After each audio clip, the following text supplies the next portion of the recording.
Chapter 18. Mrs. Dando was on the phone, said Dad. On the way to the hospital. She was asking about you. That's nice. She said your mates want you back. I'll see them Sunday. Not missing school then? I shrugged. Don't know. Maybe you could go back soon, eh? Don't want to miss out on too much. I learn a lot from Mina. She knows about lots of things, like birds and evolution. Hey, there's that. And of course, you've learned the Chinese menu off by heart. At the hospital, the baby was still in the glass case, but the wires and tubes weren't in her. Mum lifted the lid back and I held the baby on my knee. I tried to feel if she was getting bigger and stronger. She squirmed, and I felt the long, thin muscles in her back as she stretched. She took my finger in her fist and tried to squeeze it tight. She opened her eyes wide. Look, said Dad, she's smiling at you. But it didn't seem like a smile to me. A doctor came to us, Dr. Bloom. She's coming on then, said Dad. Flying, said the doctor. We'll have her back soon then. Dr. Bloom shrugged. He touched the baby's cheek. We'll need to keep an eye on her, he said. A few days, maybe. He smiled at me. Try not to worry, lad, he said. I touched the baby's shoulder blades. Felt how tiny and flexible they were. I felt the thin rattle of her breath. She'll be running in the garden soon, Mum said. She laughed, but there were tears in her eyes. She took the baby from me and rubbed cream on my skin again. You look tired, she said. She looked at Dad. You two been staying up too late? Dead right we have, said Dad. It's been videos and Chinese takeaways all night, every night, hasn't it, son? I nodded. Yes, it has. I went out into the corridor. I asked a nurse if she knew where the people with arthritis went. She said lots of them went to Ward 34 on the top floor. She said she thought that was a silly place to put people with bad bones who had such trouble walking and climbing stairs. I jumped into a lift and went up. I stepped out of the lift and a woman came past, pushing a Zimmer frame. She rested, puffing and grinning. Knackered, she panted. Once up and down the ward and 3 times round the landing. Absolutely shattered. She leaned on the frame and looked me in the eye. But I'll be dancing soon. Her hands were twisted and her knuckles were swollen. Arthritis, I said. That's right, Arthur, but I've got 2 new hips and I'll be dancing soon, and that'll show him who's the boss, for a while at least. I've got a friend with arthritis, I said. Poor soul. What will help him? Well, Arthur usually ends up winning in the end, but in the meantime, some folks swear by cod liver oil and positive mind. For me, it's prayers to Our Lady and doctors with his scissors and his saw and his plastic bits and pieces and his glue. She winked at me. Keep on moving, that's the thing. Keep the old bones moving. Don't let everything seize up. She shuffled on, humming Lord of the Dance. I followed the signs to Ward 34. I looked inside. There were dozens of beds facing each other across the room.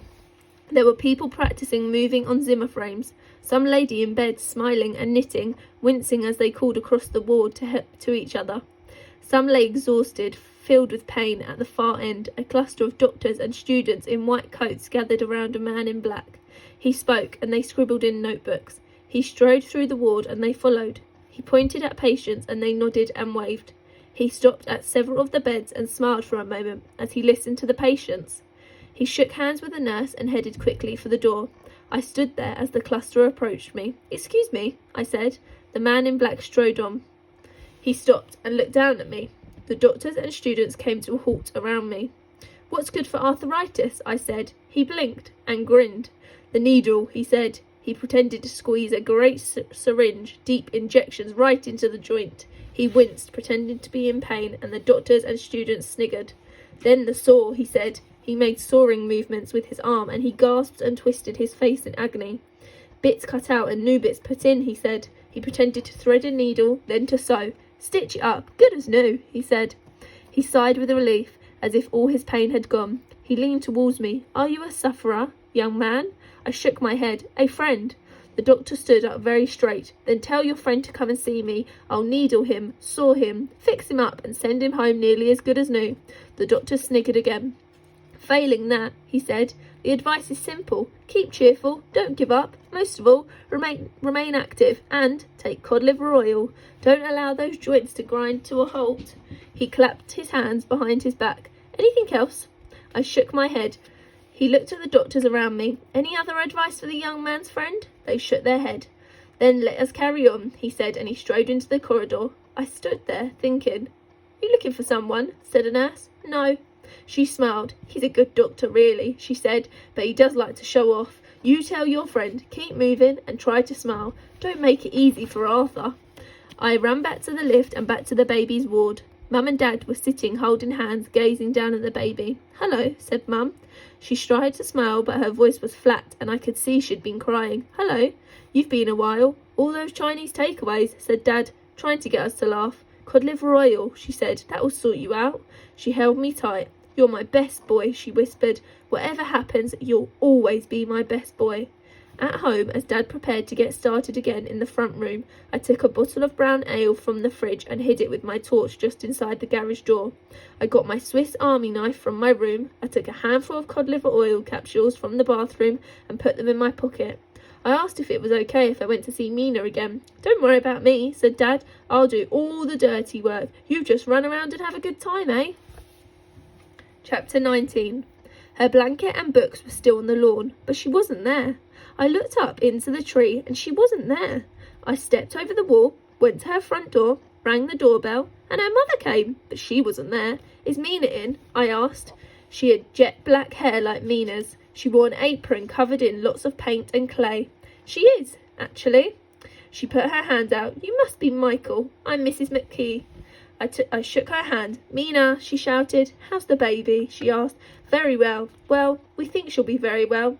Babies are stubborn things, strugglers and fighters. Tell your parents I'm thinking of them." "I will." Mina came to the door. She had paint splashed upon her apron. "We're modelling," she said. "Come and see." She led us through to the kitchen. There were big balls of clay in plastic bags on the table. The table was covered in a plastic sheet. There were knives and wooden tools. Mina's book of bird drawings was open at the blackbird. She showed me the clay she was working with.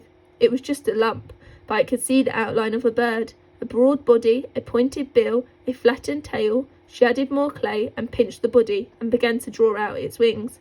"Mina's fixated on birds just now," said Mrs. McKee. "Sometimes it's things that swim. Sometimes it's things that slink through the night. Sometimes it's things that creep and crawl, but just now it's things that fly." I looked around. There was a shelf full of clay. Foxes, fish, lizards, hedgehogs, little mice, then an owl, with its great round head, its pointed beak, its fierce claws. "Did you make those?" I asked. Mina laughed. "They're brilliant," I said. She showed me how the clay would be shaped if the bird were in a fight, how she could mark the feathers in with a pointed knife. "Once it's fired and glazed, I'll hang it from the ceiling." I picked up a piece of clay, rubbed it between my fingers, rolled it between my palms. It was cold and grainy. Mina licked her finger, rubbed the clay, showed how it could be made shiny smooth. I watched her and copied her. I worked the clay again, drew it into the shape of a snake, pushed it all together again and made the shape of a human head. I thought of the baby. I started to shape her thin, delicate form, her arms and her legs, and her head. "Like magic, eh?" said Mina. "Like magic, yes. Sometimes I dream. I make them so real they walk away or fly out of my hands." "You use clay at school?" "We do sometimes. We did it in one class I was in." "Michael could come and work with us sometimes," said Mina. Mrs. McKee looked at me. Her eyes were as piercing as Mina's, but more gentle. "He could," she said. "I've told him what we think of schools," said Mina. Mrs. McKee laughed. "And I've told him about William Blake." I went on making the baby. I tried to form the features of her face. The clay started to dry out in the heat of my fingers. It started to crumble. I caught Mina's eye. I tried to tell her with my eyes that we had to go.